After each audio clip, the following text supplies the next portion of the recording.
Баршаңызға сәлем, сіздермен Фариза асханасы. Бүгін сіздермен көріп тұрғандарыңыздай өте әдем болып шығатын пахлава пирогын дайындайтын боламыз. Дәмін енді сөзбен айтып жеткізу мүмкін емес. Видеоны соңына дейін қарап, міндетті түрде жасап көріңіздер. Ең алдымен менің каналыма тіркелмеген болсаңыз, осы видеоның астында подписаться деген кнопканы басып, каналға тіркеліп алыңыз. Алдымен пирогтың қамырын жасап аламыз. Қамырын жасау үшін алдын ала електен өткізілген ұнымызға салқын сармайымызды үткіштен өткізіп салып аламыз. Міндетті түрде салқын сармай пайдалануға кеңес беремін.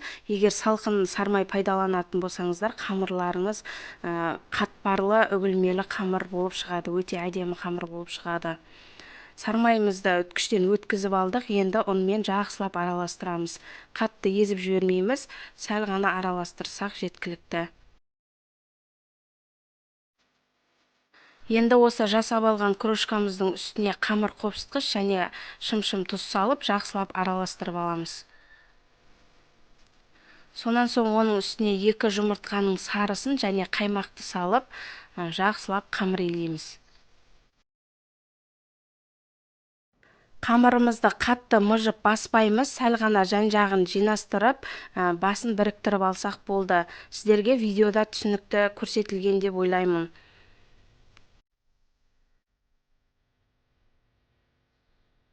Мінекей қамырымыздың барлығының басын біріктіріп жинап алдық. Көп илеудің қажеті жоқ, өйткені қамырымыз қолымыздың ыстығына еріп кетуі мүмкін. Енді осы дайын болған қамырымызды мешокқа салып, холодильникке қойып қоямыз. Енді салмасын дайындаймыз. Салмасына мүйіз және грек жаңғағы керек болады. Мүйіз менде мүйіздің ұсақ түрі болғандықтан оны ешқандай да бөлмеймін. Ал грек жаңғағын бірінші бетіне әрлеуге әдемі бүтіндерін алып аламын, 50 грамдай. Сонан соң қалғанын дәл видеода көрсетілгендей етіп 3-4 бөліктерге бөліп шығамын. Қатты майдалап жібермейміз. Мінекей грек жаңғағымызды да ұсақтап алдық. Енді кремін дайындаймыз. Креміне бағанағы 2 жұмыртқаның сарысын және үстіне шым-шым тұз салып миксерлейміз.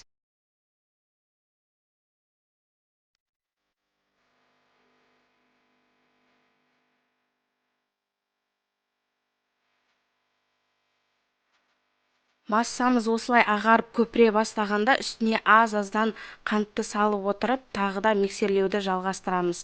Қантты бірден салып жібермейміз, міндетті түрде аз-аздан салып отырамыз. Мінекей біздің креміміз дайын болды. Креміміз дәл осындай қоюлықта болу керек. Енді осы дайын болған креміміздің үстіне бағанағы дайындап қойған мүйіз бен жаңғағымызды салып, жақсылап лопатканың көмегімен араластырып аламыз. Осымен біздің салмамыз дайын. Енді қамырымыз дайын болғанша бұны холодильникке қоя тұрамыз. Қамыр менде холодильникте жарты сағаттай тұрды. Енді кішкене ұн сеуіп, дәл осы қамырымызды 3 бөлікке бөліп аламыз. 2 бөлігін теңдей бірдей етіп бөлеміз, 1 бөлігін кішкене үлкендеу етіп бөліп аламыз.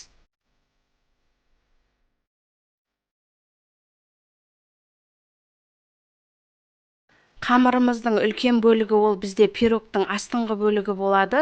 Ең бірінші сол үлкен бөлігінен бастап қамырымызды дәл видеода көрсетілгендей етіп жайып аламыз.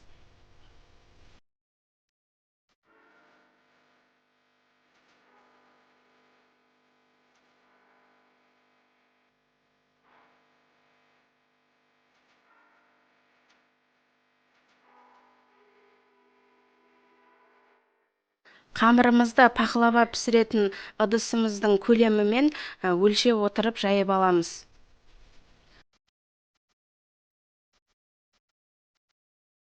Пахлаваны мен осындай формада пісіретін боламын. Асты алынатын диаметрі 26, биіктігі 3 см.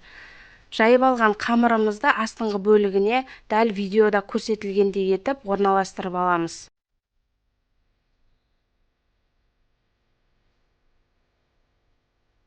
Қамырды формаға бір тегіс етіп орналастырып аламыз. Дәл видеода көрсетілгендей етіп үлкен болып шығып тұрған бортиктарын алып, қысқа болып тұрған жерлеріне жабыстырып, жақсылап жайғастырып аламыз.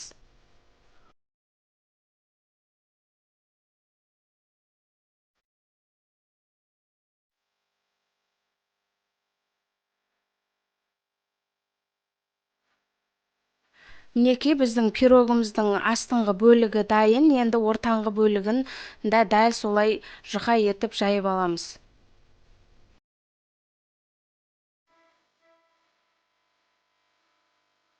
Ортаңғы бөлігіне жайып алған қамырды мен осындай форманың астыңғы бөлігін пайдаланып домалақ етіп кесіп аламын.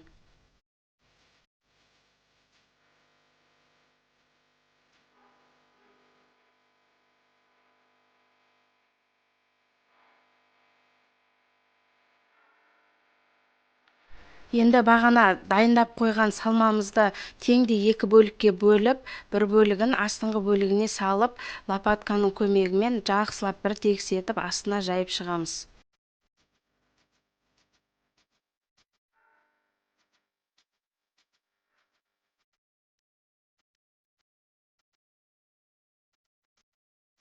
Енді осы салмамыздың үстіне қамырымыздың екінші бөлігін бір тегіс етіп қойып аламыз.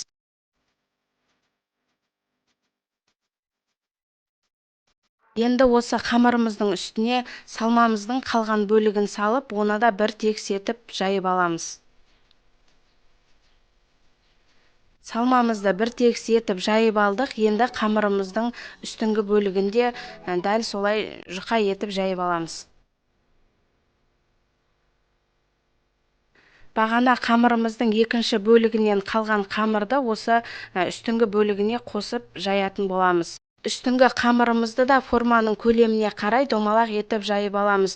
Дайын болған қамырымызды пирогымыздың үстіне қойып, астыңғы қамыры мен үстіңгі қамырды біріктіріп жабыстырып шығамыз, дәл видеода көрсетілгендей етіп. Жақсылап екі қамырды біріктіріп жабыстырып шықтық. Енді дәл видеода көрсетілгендей етіп формаға жабыстырып, оқтаудың көмегімен кесіп тастасаңыздар болады. Ал мен бірақ кеспеймін. Дәл видеода көрсетілгендей етіп шетін өріп шығамын. Сонда бізде артық қамыр қалмайтын болады. Қамырдың қалай өрілуі сіздерге түсінікті болу үшін видеоны асықпай көрсеттім. Сіздерге түсінікті деп ойлаймын.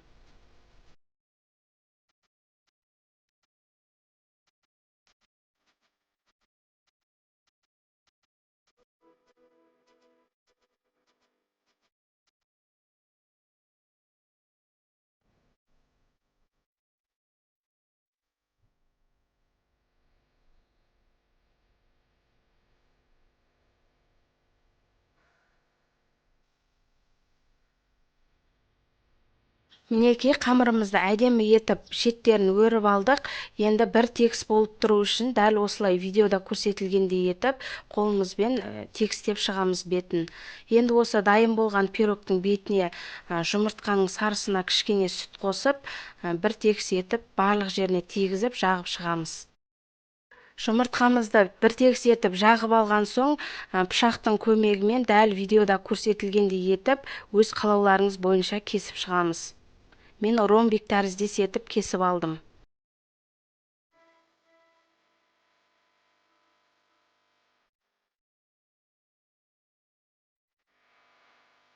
Қамырды кесіп алғаннан кейін пышақтың көмегімен дәл видеода көрсетілгендей етіп қамырларды тесіп шығамыз. Сонда біздің қамырымыз пісіп жатқанда көтеріліп кетпейді. Енді бағана бетін әрлеуге алып қойған жаңғақтарымызды видеода көрсетілгендей етіп әдемелеп қойып шығамыз. Көріп тұрғандарыңыздай жаңғақтарымызды әдемі етіп орналастырып алдық. Енді 180 градус қызып тұрған пеште 20 минутта пісіріп аламыз. Мінекей біздің пахлава пирогымыз пісіп шықты. Көріп тұрғандарыңыздай сап-сары өте әдем болып шықты. Енді осы пирогымыздың үстіне ыстық күйінде сұйық балды жағып шығамыз. Сонан соң оны бөлме температурасында 2-3 сағаттай суытамыз. Осымен біздің пахлава пирогымыз дайын болды. Көріп тұрғандарыңыздай өте жұп-жұмсақ әдем болып кесіліп жатыр. Қамыры слоеный, песочный болып шығады, өте әдем болып шығады. Міндетті түрде осы рецепт бойынша жасап көріңіздер, өйткені бір жасағаннан ойыңыздағыдай шығады. Және де қонақ дастархандарыңыздың көркін ашатыны сөзсіз. Сіздермен болған Фариза. Егер де менің видео рецепттерім сіздерге ұнап жатса, лайк басып, басқа да достарыңызбен бөлісіп қоюды сұраймын. Менің каналымнан бұдан да көптеген өзіңізге пайдалы рецепттерді таба аласыздар. Сондықтан да менің каналымды жоғалтып алмау үшін міндетті түрде тіркеліп, қоңырауша белгісін басып қойыңыз. Сонда менің жаңадан салған видеоларымды біріншілердің қатарынан болып көріп отырасыз.